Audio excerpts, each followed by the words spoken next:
My name is JT Ingram, and I'm going to be talking to you about the media distortions of police shootings have created a violent backlash against police departments and their communities surrounding the shooting. I bet you can all agree that the country is in a state of racial divide. This is being perpetuated by the allegations of police brutality and unjustified shootings. This is due to the rise of social media and mainstream media coverage that surrounds the cases and misconstrues the information. And what I mean by misconstrue is that they aren't highlighting all points equally. In a few cases that were very controversial and sparked riots and other violent protests, sometimes peaceful, are Michael Brown, Alton Sterling, Tamir Rice, and Kendrick McDade. In Michael Brown's case, he robbed a liquor store. The responding officer came to the liquor store, or saw Michael Brown, and was attacked in his car while Michael Brown repeatedly punched him and tried to take his gun. Upon leaving the scene or trying to flee, the police officer got out and commanded him to stop, and Michael Brown charged the officer and was repeatedly shot and fatally wounded. Alton Sterling was selling CDs outside of a liquor store when he started threatening people with a gun. The responding police officers were given the information that a man was threatening people with a gun outside of the liquor store.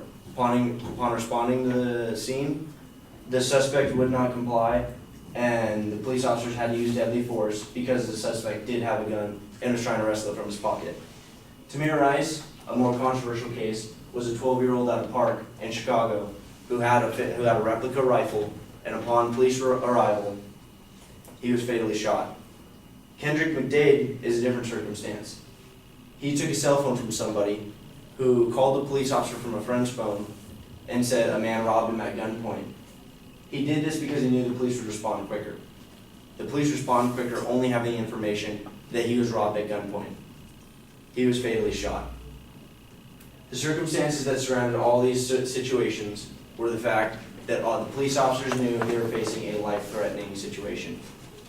They came in only with the knowledge that a man had a gun and that their life was in jeopardy. You cannot question the fear that's in their heart because they are people too.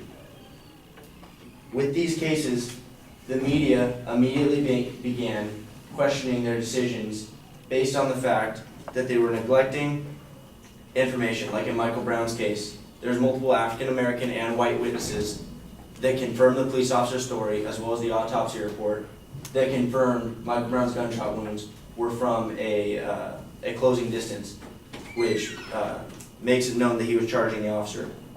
In Tamir Rice's case, the officer's responding call from dispatch was that there was a middle-aged black man in a hoodie carrying a rifle at a park.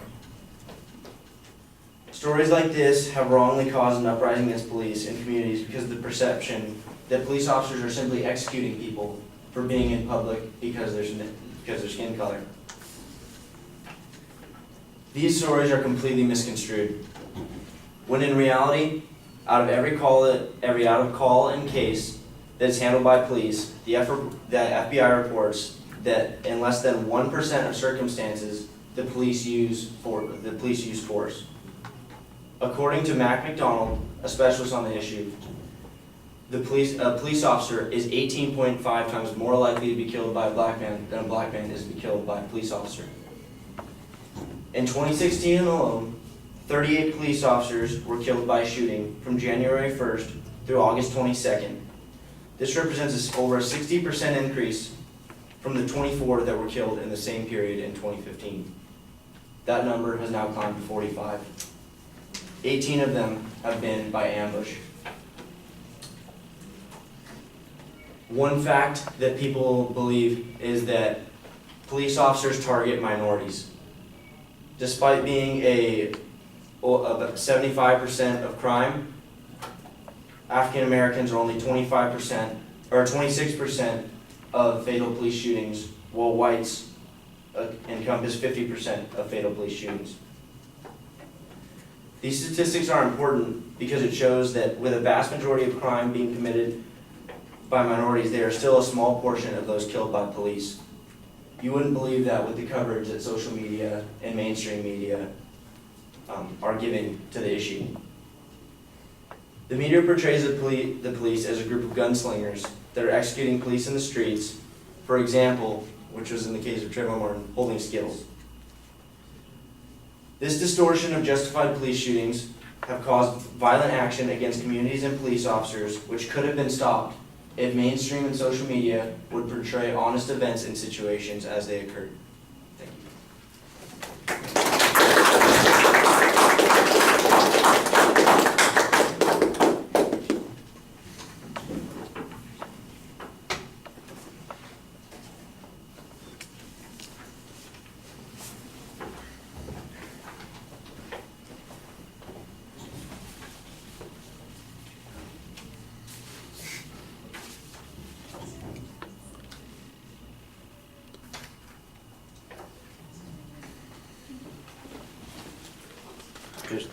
Thank you.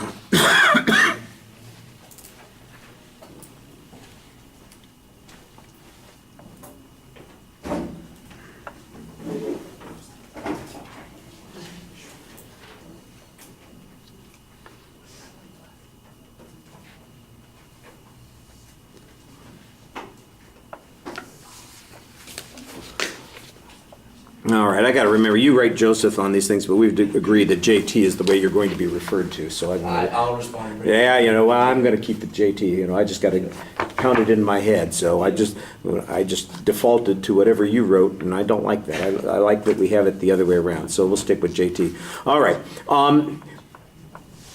Let me say that I think that you've got a lot of information in the speech.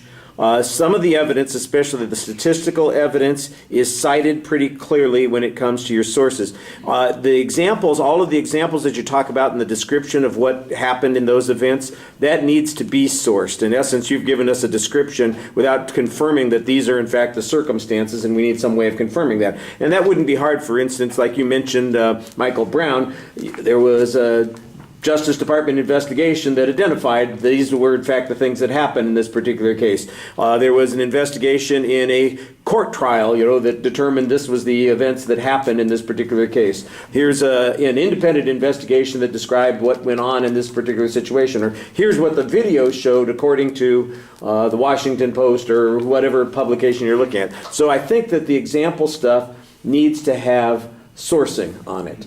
The other stuff you generally do some sourcing on, and I thought that was work. The statistical information was pretty effective.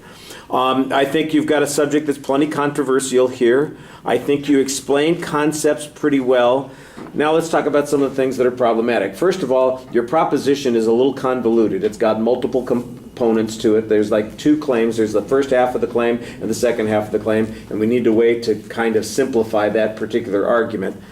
And as far as I can tell, there's not really a particular structure in the speech. There's no preview of how these things are going to come together, and there's no particular rhyme or reason except that you kind of talk about all the examples first, and after that there are some other claims that are being made.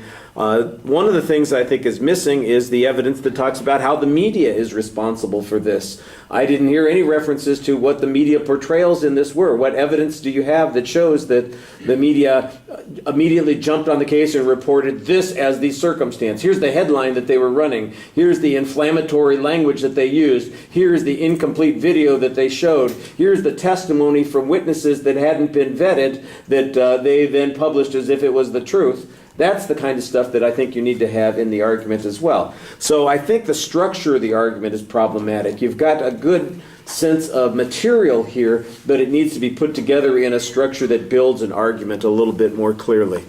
All right, thank you.